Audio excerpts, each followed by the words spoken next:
Act 5 Scene 8. Another part of the field. Enter Macbeth. Macbeth.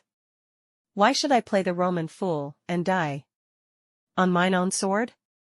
Whiles I see lives, the gashes do better upon them. Enter Macduff. Macduff. Turn, hellhound, turn. Macbeth. Of all men else I have avoided thee. But get thee back, my soul is too much charged with blood of thine already. Macduff. I have no words. My voice is in my sword, thou bloodier villain. Then terms can give thee out. They fight. Macbeth. Thou losest labor. As easy mayst thou the entrenchant air with thy keen sword impress as make me bleed. Let fall thy blade on vulnerable crests, I bear a charmed life, which must not yield to one of woman born. Macduff. Despair thy charm, and let the angel whom thou still hast served tell thee Macduff was from his mother's womb untimely rip. Macbeth. Accursed be that tongue that tells me so, for it hath cowed my better part of man. And be these juggling fiends no more believed, that palter with us in a double sense, that keep the word of promise to our ear, and break it to our hope. I'll not fight with thee. Macduff. Then yield thee, coward, and live to be the show and gaze o' the time.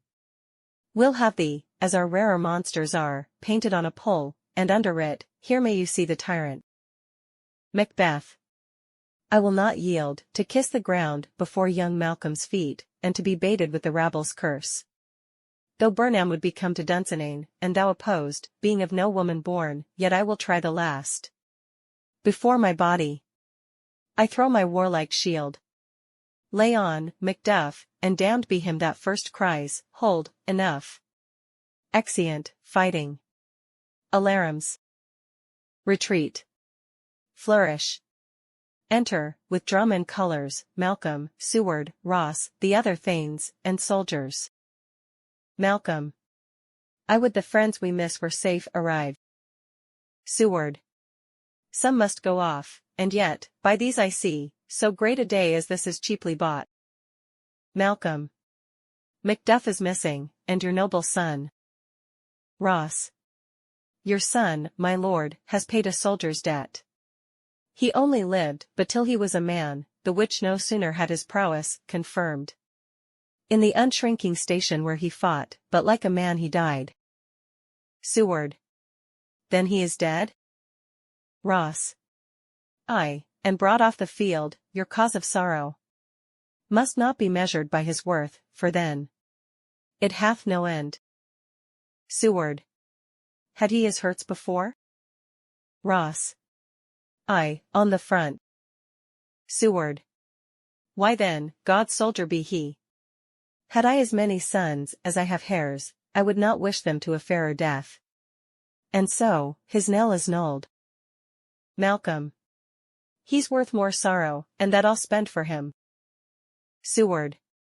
He's worth no more. They say he parted well, and paid his score. And so, God be with him. Here comes newer comfort. Re-enter Macduff, with Macbeth's head. Macduff. Hail, King! For so thou art, behold, where stands the usurper's cursed head, the time is free. I see thee compassed with thy kingdom's pearl, that speak my salutation in their minds, whose voices I desire aloud with mine. Hail, King of Scotland! All. Hail, King of Scotland! Flourish. Malcolm. We shall not spend a large expense of time before we reckon with your several loves, and make us even with you. My thanes and kinsmen, henceforth be earls, the first that ever Scotland in such an honour named. What's more to do, which would be planted newly with the time, as calling home our exiled friends abroad, that fled the snares of watchful tyranny, producing forth the cruel ministers of this dead butcher and his fiend-like queen, who, as 'tis thought, by self and violent hands took off her life, this, and what needful else that calls upon us, by the grace of grace, we will perform in measure, time and place. So, thanks to all at once and to each one, whom we invite to see us crowned at Scone. Flourish. Exeunt.